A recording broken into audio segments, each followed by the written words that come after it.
Welcome to the House of Hypertrophy. How can we train to most effectively and efficiently maximize forearm hypertrophy? With the help of the scientific literature, we'll be going into great detail on this. We'll mention virtually every exercise: wrist curls, wrist extensions, isometric grip training, pronation supination training, radial ulnar deviation training, and last but not least, curling training.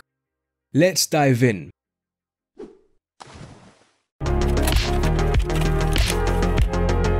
The forearms consist of muscles on the anterior compartment and posterior compartment. Here's a list of all 20 muscles. The Brachoradialis is one many of you may instantly recognize. It extends from part of the upper arm across the forearm. We'll discuss how you may maximize its growth later.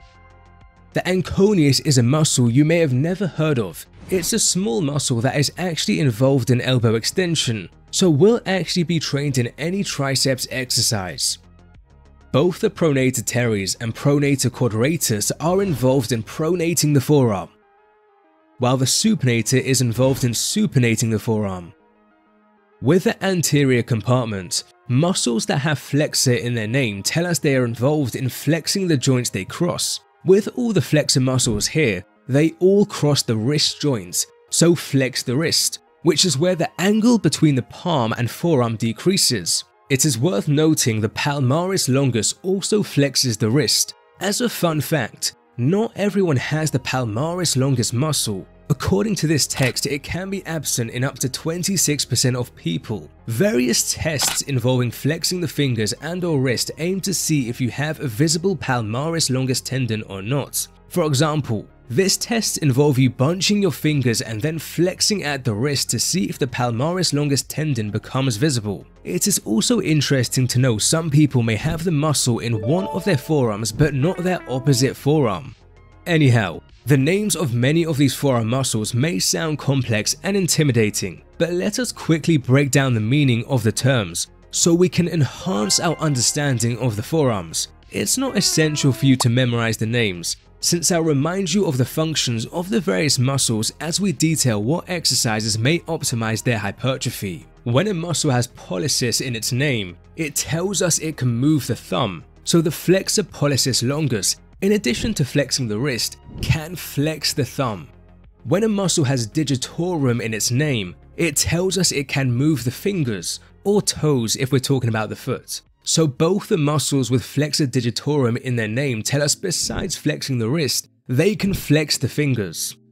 Superficialis is Latin for near the surface, while profundus is Latin for deep, so the flexor digitorum superficialis is on top of the flexor digitorum profundus. Finally, for the anterior compartment, what about radialis and ulnaris? The lower arm has two bones, the radius and ulnar. Radialis refers to the radius. The flexor carpi radialis, besides wrist flexion, can perform radial deviation, which is movement of the hand towards the radial side. When you're standing like this, radial deviation looks like this. Ulnaris refers to the ulnar. The flexor carpi ulnaris, besides wrist flexion, can perform ulnar deviation, which is movement of the hand towards the ulnar side. When you're standing like this, ulnar deviation will look like this. Note, carpi just refers to the wrist. With the posterior compartment, muscles that have extensor in their name can extend the wrist, which is where the angle between the palm and the forearm increases. And you can probably guess the functions of many of these muscles based on what we've already described. Remember, we're talking about extension with the posterior compartment. So, for example, the extensor digitorum can also extend the forefingers. There are only four things that we'll very quickly expand on. Digiti minimi translates to little finger, so the extensor digiti minimi, besides extending the wrist, also specifically extends the little finger. Indices translates to index finger, so the extensor indices, besides extending the wrist, also specifically extends the index finger. Longus is Latin for long, and brevis is Latin for short, So the muscles with longus are longer than their counterparts with brevis in the name, such as the extensor pollicis longus being longer than the extensor pollicis brevis. Now, some of you may be thinking, I see the abductor pollicis longus, but where's the abductor pollicis brevis? The abductor pollicis brevis belongs to the hand, so it's not a forearm muscle and thus isn't on the list. Anyhow, speaking of the abductor pollicis longus, this is our fourth and final point as it's a little confusing and worth clarifying. Abductor pollicis tells us it can abduct the thumb, but it actually can also extend the thumb and contribute to radial deviation. Here's a table that some may find useful that details the functions of all the forearm muscles. Once again, you don't need to memorize this, but feel free to replay this section if you do wish to memorize any of these details. Nearly all of the exercises most people perform in their training program, since they involve gripping onto the load, already involve some forearm stimulation. Vertical pulls, horizontal pulls, and deadlift variations involve a fair degree of static finger flexion strength to not lose grip. And remember, of all the forearm muscles, it's the flexor digitorum superficialis and profundus that flex the fingers. So these two muscles are stimulated with the static finger flexion involved in these exercises. In fact, it's not super uncommon for people to get sufficiently strong on these movements to the point where these forearm muscles become the limiting factor. In this scenario, assuming your goal is to most effectively stimulate the muscles these movements typically intend to, using something like straps can eliminate grip as the limiting factor. During many curling exercises with our base knuckles face down, if you were to shut down the forearm muscles, the weight would pull us into wrist extension, so your forearm muscles, specifically the muscles that perform wrist flexion, are working to combat this from happening. During lateral raises, our base knuckles are faced upwards. If you shut down the forearm muscles, the weight pulls us into wrist flexion, so your forearm muscles, the ones that perform wrist extension, are working to combat this from happening. Depending on your goals, training experience, and genetics, you might actually be happy with the forearm gains you see from your regular training. However, we can be pretty certain if your goal is to accelerate and maximize forearm development, direct forearm training is required. The reason for this is pretty straightforward.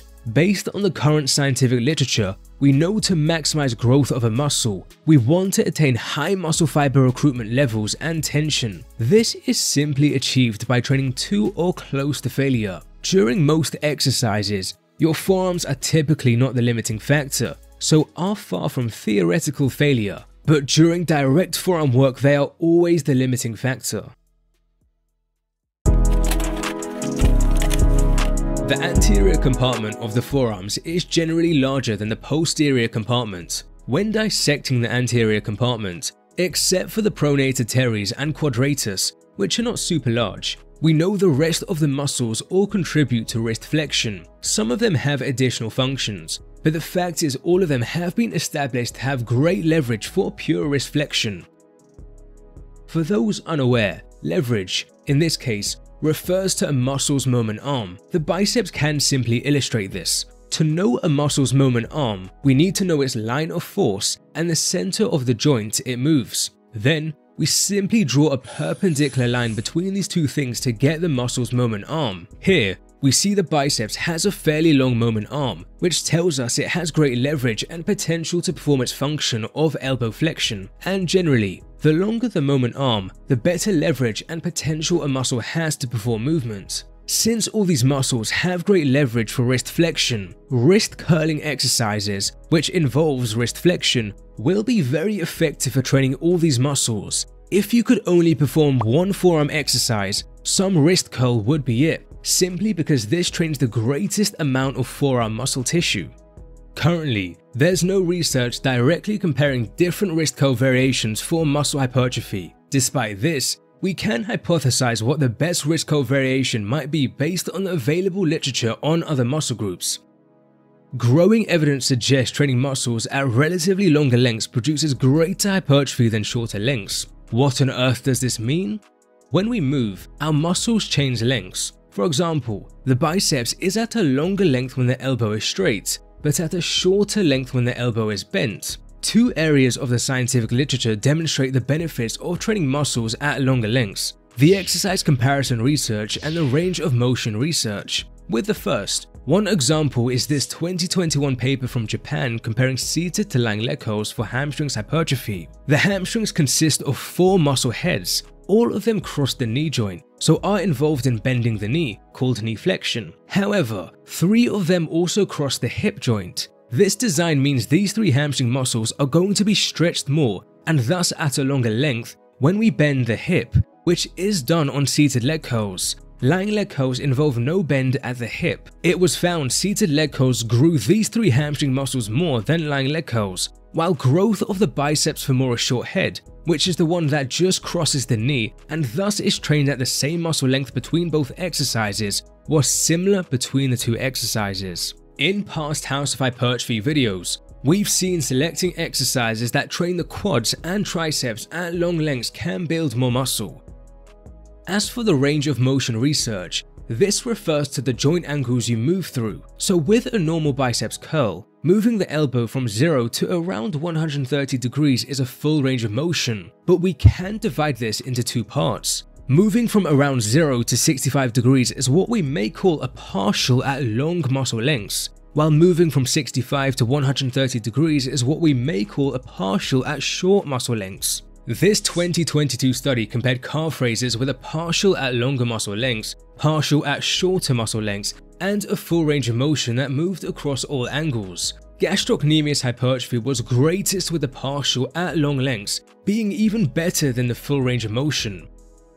In the spirit of scientific accuracy, we need to recognize this literature on long muscle length training is emerging and developing, and more studies are needed to answer specific questions. For example, is a partial at long lengths always better than a full range of motion? Is there a threshold to the long length needed to maximize muscle growth, beyond which further lengthening provides no further benefits? Finally, all of the research on long muscle lengths for hypertrophy has been done on untrained individuals. Across the web, some suggest there are mechanisms that mean trained individuals would not see greater benefits from training at long muscle lengths. But as I've thoroughly described in this article, I think there are problems with this argument, and we simply need studies on trained individuals. Luckily, there's at least 2 studies in the works exploring if trained individuals benefit from longer muscle lengths. When they're published, I intend to update you with the results at the House of Hypertrophy.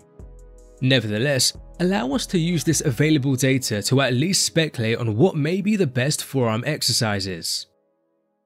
Focusing on the forearm flexor muscles, we know they flex the wrist, so are going to be shortened when the wrist is flexed, but at a more lengthened position when the wrist is extended. With standing wrist curl variations, we don't get into an extended wrist position, rather we're largely moving the wrist from neutral to a flexed position. Conversely, with wrist curls that have our forearm resting across a surface with the base knuckles down, our wrist successfully reaches an extended position. Therefore, we may hypothesize this variation may be better for hypertrophy thanks to it attaining longer lengths. This movement can also be performed with your lower arm across a bench or on your thigh. But that's not all. We might be able to make this exercise even better. Recall that the flexor digitorum superficialis and profundus, besides flexing the wrist, also flex the fingers. As a result, these 2 muscles are going to be at a relatively shorter length when the fingers are flexed, but at a longer length when the fingers are extended. Consequently, if we allow the fingers to extend during the wrist curl, we will be able to lengthen the flexor digitorum superficialis and profundus even more. Here, we're predominantly extending our fingers at something called the metacarpophalangeal joint while the load rolls down our fingers. We still have some bend in the distal and proximal interphalangeal joints so the load does not fall out. Then, we flex the fingers while simultaneously flexing the wrist to lift the load. We'll call this a finger flexion wrist curl. Here's an example of what this exercise looks like in real life. Some of you might be thinking, what if I just performed wrist curls with fat grips? For those unaware, fat grips are attachments that increase the diameter of the bar you need to grip. Thus, compared to using a normal grip, using fat grips automatically places your fingers into a more extended position. Therefore, When compared to normal wrist curls without fat grips, using fat grips will train the flexor digitorum superficialis and profundus at comparatively longer lengths. But when comparing them to finger flexion wrist curls, they generally don't attain as much finger extension, so finger flexion wrist curls generally still achieves longer lengths for the flexor digitorum superficialis and profundus. Making the speculative assumption this extra lengthening is beneficial for growing them more, this could be quite an important thing, because the flexor digitorum superficialis and profundus are actually the two largest forearm muscles, so play a large role in your overall forearm size. You may be wondering, by introducing this finger flexion into our wrist curl, although this may enhance the stimulus to the flexor digitorum superficialis and profundus through placing them at longer muscle lengths, does this not compromise the stimulus to the other forearm flexor muscles? My best guess is probably not. Although this is not an identical comparison, recall we saw this study comparing seated to lying leg curls. Seated leg curls lengthened 3 hamstring muscles more and grew them more, but it was no less effective for growing the biceps femoris short head, which is trained at the same length between the two exercises. In the same way, perhaps finger flexion wrist curls effectively grow the flexor digitorum superficialis and profundus more, while not being any less effective for growing the other forearm flexor muscles. Now, you're not going to be lifting as heavy as you can compared to other wrist curl exercises, but this likely does not matter. We don't want to make the mistake of thinking that heavier weights means a greater stimulus. A great example of this comes from this 2022 paper from Japan that compared overhead extensions to pushdowns. Due to the precise anatomy of the long triceps head, it is actually trained at a longer length with overhead extensions, and it indeed grew better with this movement even though subjects lifted heavier loads on the pushdowns throughout the study. So this is how I'd rank the different wrist curl variations. Remember, this ranking is based on inferences from the scientific literature on other muscles, so it would be wrong for me to say this is 100% correct. Also, if you dislike or cannot train with any of the best ranked movements throughout this video, and you find it more enjoyable or practical to train with lower ranked movements, that is absolutely okay. Provided you train these movements to or close to failure, you are absolutely still going to experience hypertrophy. The data still shows meaningful hypertrophy in exercises training muscles at shorter positions. I'll also note with standing wrist curls, you can also introduce finger flexion which places the flexor digitorum superficialis and profundus at relatively longer lengths. Of course, since the wrist remains neutral during this, it doesn't reach as long of a length as this variation. A time-efficient way to implement any form of wrist curls into your training is to superset them. Supersets involve you performing 2 exercises back to back and then rest before performing this for however many more sets you desire. Based on the current literature, we at least have evidence implying supersetting exercises that train different muscles is perfectly fine for muscle growth. Generally, supersetting wrist curls with an exercise that doesn't involve a grip component is probably a sound idea, such as supersetting leg extensions with them, or any of these other options.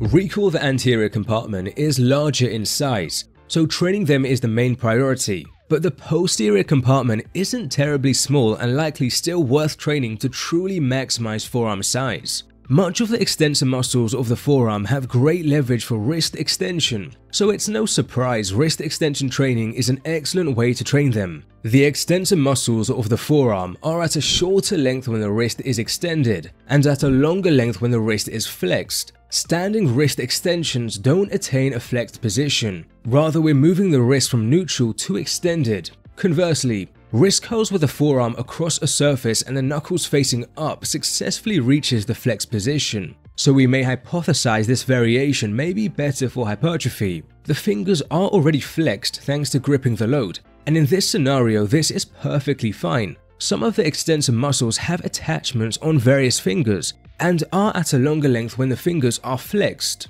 A convenient way to add wrist extensions into your program is simply to superset them with another exercise, or even a wrist curl variation.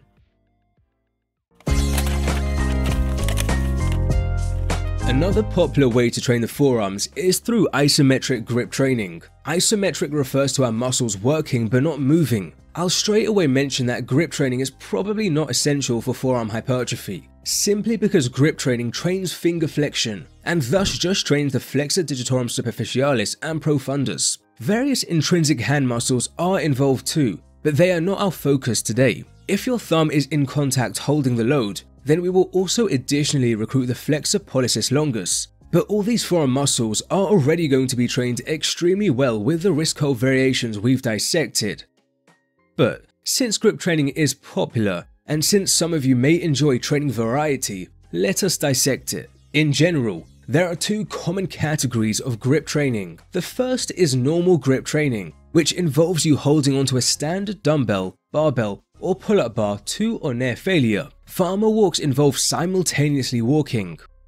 All normal grip training trains the muscles at moderately short lengths. Why? Remember, the flexor digitorum superficialis and profundus are placed at the longest length when both the wrist and fingers are extended. The flexor pollicis longus will also be at its longest length when the wrist and thumb are extended. But during normal grip training, our wrist is virtually neutral and our fingers and thumb are flexed. This isn't a disaster. Research conducted on other muscle groups demonstrates that isometric training at short muscle length still evokes hypertrophy, but unsurprisingly, growth is better with isometric training at relatively longer muscle lengths. The second category of grip training with the fingers extended, gets us to comparatively longer lengths. These involve grip training with fat grips added to dumbbells, barbells, or a pull-up bar, and pinch training with plates or a dumbbell. There are subtle differences between these, but the main thing is all of them place our fingers and thumb into a more extended position, thereby training the muscles at a longer length relative to normal grip training. So this is the speculative ranking for isometric grip training. Some of you may be wondering, how does isometric training compare to normal dynamic training for hypertrophy? There only seems to be two studies comparing them. The first one was published all the way back in 1957, including the comparison of this biceps isometric exercise to dumbbell curling. Upper arm circumference gains ended up being better with the dumbbell curling, yet upper arm circumference is far from a precise measure of muscle growth, and we don't know if the results would have been different if isometric training at longer lengths would have been used. The second study comes from 1986, and this paper compared isometric to concentric only and eccentric only leg extensions. From the references, my best guess is that isometric training was performed roughly around the long muscle length positions achievable with a leg extension. Quad hypertrophy was not significantly different between all three, suggesting isometric training may be able to produce similar gains, although I would have liked to have seen a normal group performing both the concentric and eccentric motions. Also, this is just one study, so future studies are necessary to truly determine how effective isometric training is. Right now, my best guess is isometric training, particularly at longer lengths, might be able to produce similar hypertrophy to normal dynamic training, although if future research finds isometric training isn't quite as good as dynamic training for hypertrophy, I don't anticipate the differences would be that large. Anyhow, as we at least know you can grow muscle from isometric training, it's absolutely fine to include isometric grip training in your training program if you desire. But let's say you wanted a dynamic alternative to isometric grip training. In this scenario, as isometric grip training involves static finger flexion, we would be looking for a dynamic finger flexion exercise. When dissecting wrist curls, we introduced finger flexion wrist curls which already involve finger flexion combined with wrist curling. In fact, one option on the table is to perform finger flexion wrist curls until you get to the point where you're struggling to curl the wrist up, and then you squeeze out a couple of pure finger flexion repetitions with the wrist maintained in an extended position.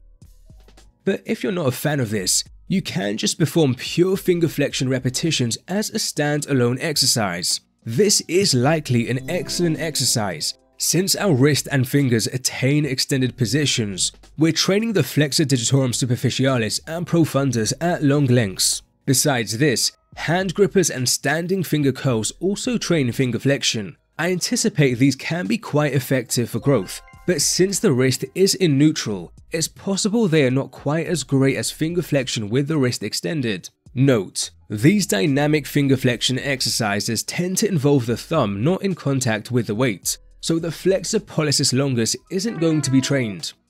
So this is how we may rank dynamic finger flexion training. Again, it's not crystal clear how isometric compares to dynamic training, but I will say as finger flexion with the wrist extended reaches the longest length of all these, it's possible this could be the best. Having said this, if you prefer to train with any of the lower ranked exercises, rest assured they're not going to decrease your muscle size.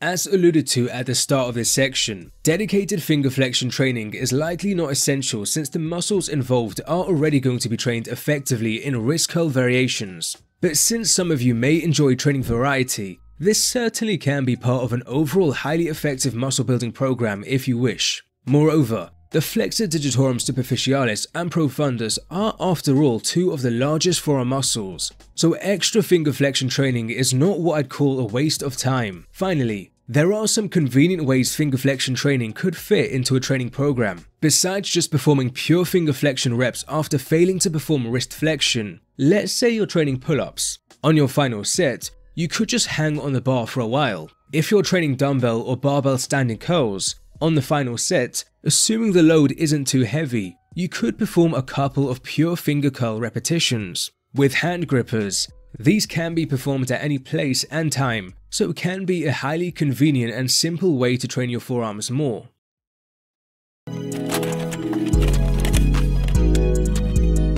Performing exercises that involve radial or ulnar deviation will effectively train these forearm muscles that have leverage for this movement, but 5 of these 7 muscles are already highly trained with wrist curls and extensions. The 2 exceptions are the abductor pollicis longus and extensor pollicis brevis, which are probably better trained with radial deviation. These 2 muscles are pretty small, so maximizing their growth is probably not high on anyone's priority list, and growing them will probably have a trivial impact on your physique, so I don't consider radial or ulnar deviation essential. But I understand that not everyone thinks the same or has identical goals. So if you do wish to train radial or ulnar deviation, here's some solid options.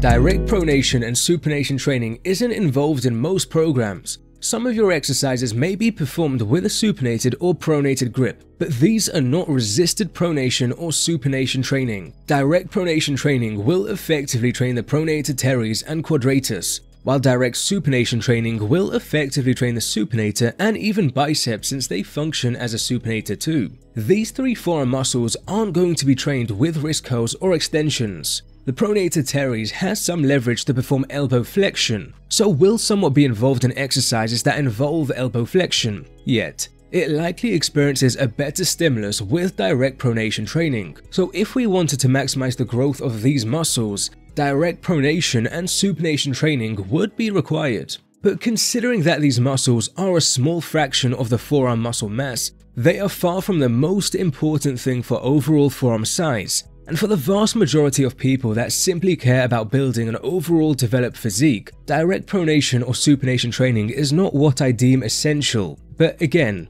not everyone thinks the same or has identical goals, so perhaps you do want to train them. Some of you might know that pronation training is common in the arm wrestling world, and it's quite interesting to see that Devon Larratt, one of the best arm wrestlers in the world, has a highly developed pronator teres. Anyhow, with your forearm across a bench or on your thigh, and using an uneven dumbbell, moving the hand in this way trains pronation, while moving your hand in this way trains supination. You can also perform both in one smooth motion.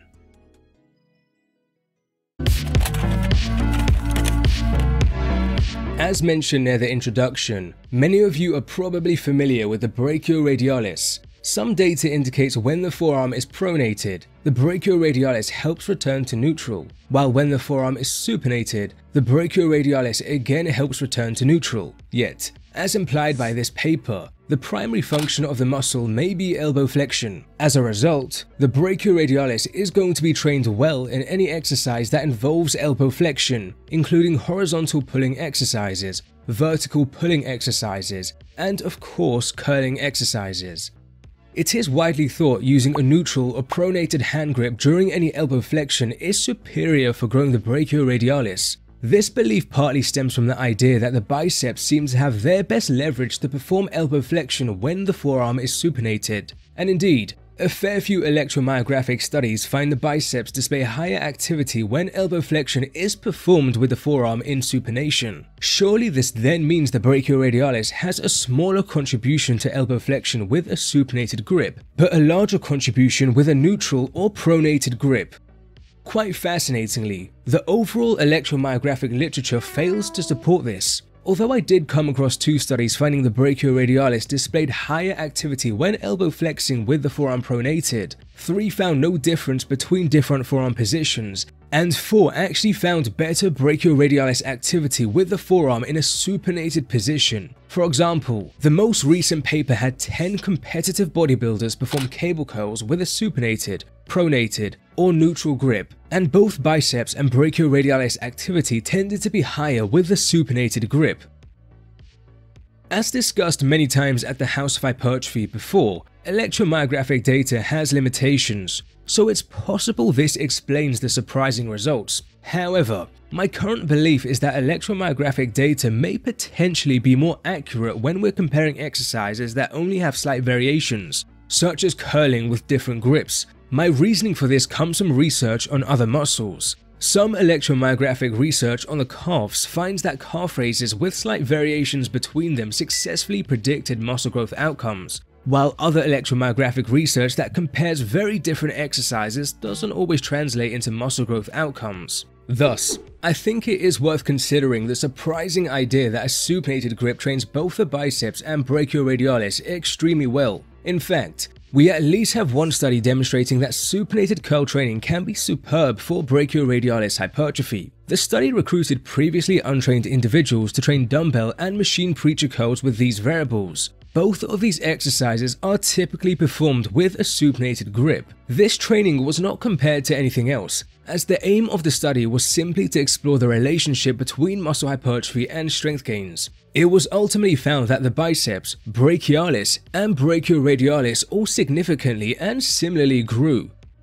As this study didn't directly compare supinated to neutral or pronated grip training, it doesn't prove a supinated grip is sufficient for maximizing brachioradialis hypertrophy, but it at least demonstrates how significant growth of all these muscles can occur with a supinated grip.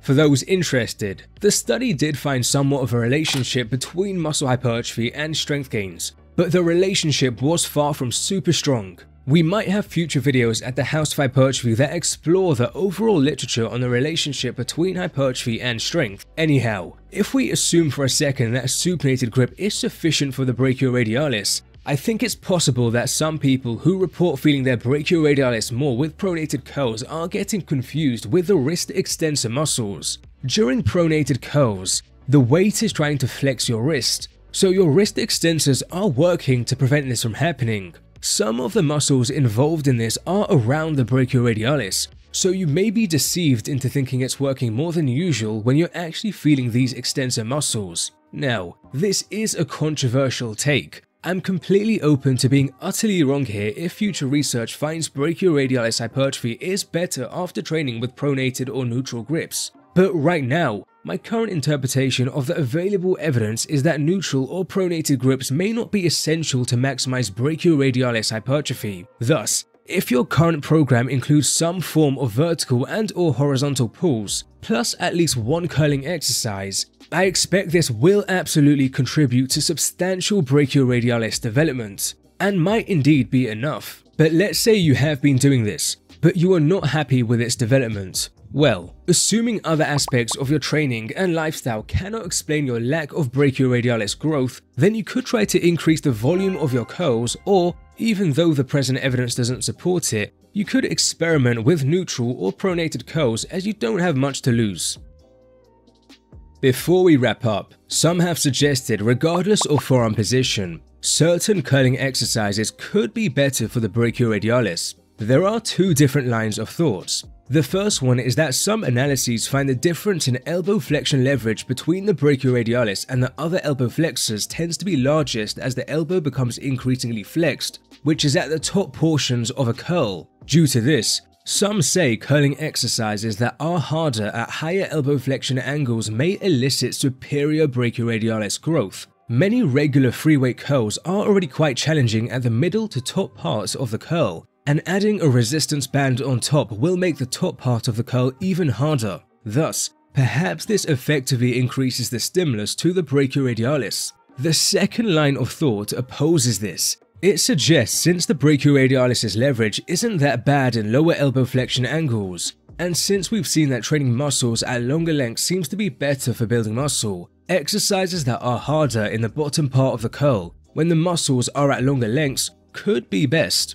Cable curl variations and free weight preacher curls do this. That is, they are relatively more challenging in the bottom part of the curl compared to regular free weight and resistance banded curls. I will note from the biceps perspective, since it has attachments on the shoulder and can be lengthened during shoulder extension, it will be at relatively longer lengths with the cable curl compared to preacher curls. Whereas since the brachioradialis doesn't have attachments at the shoulder, its length is similar between both exercises. So which of these two lines of thought is correct? There is currently no published research that can help answer this, but fortunately, I'm aware of at least one study that's in the works that may help answer this. Once it's published, we will update you at the House of Hypertrophy. Until then, I wouldn't overthink this too much, and I would just select the curling exercise or exercises you prefer.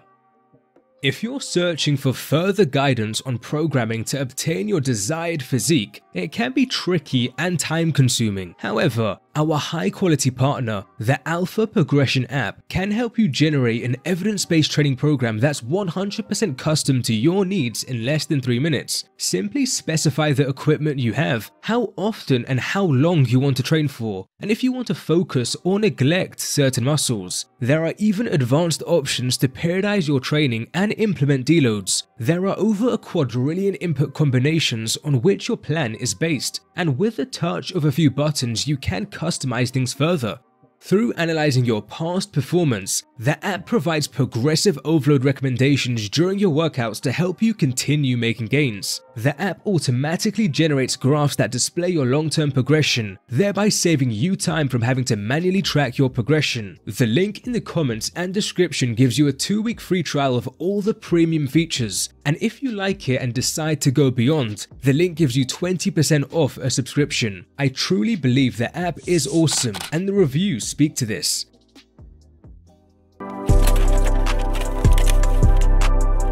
Before concluding, remember that although science is absolutely a powerful way to understand the world, our knowledge is provisional. That is, we are open to changing what we think might be true in light of new and stronger evidence. As mentioned in this video, there are some studies currently being conducted that may help us better understand how we may more effectively build muscle. And if further new evidence emerges that may support or challenge anything detailed in this video or anything else at the House of Hypertrophy, I plan to update you all. To conclude, we've covered a lot of information. Feel free to replay the video or use the timestamps in the description and pinned comment to jump to specific sections. But based on everything detailed, we can see there are probably a quadrillion ways you could go about training your forearms. As some examples, if you only wanted to train with one forearm exercise, some form of wrist curl variation will help you train the most amount of forearm mass. We specifically saw how finger flexion wrist curls, due to them training all the flexor forearm muscles at longer lengths, might be best for hypertrophy. If you're happy to perform more than one exercise, adding in a wrist extension exercise likely helps you enhance growth of many muscles belonging to the posterior compartment of the forearm. If you're someone who prefers even more variation, besides these two exercises, you could add in some form of grip training, dynamic finger flexion training, or other specific exercises that generally target the smaller muscles of the forearm. Finally, we know the brachioradialis is part of the forearm too, and this muscle is highly involved in elbow flexion, a motion that occurs in exercises that are already present in many training programs, such as vertical pulls, horizontal pulls, and any curling exercises. Thank you for making it to the end of the video. Feel free to check out the Alpha Progression app or our recent dive into growing the triceps and chest.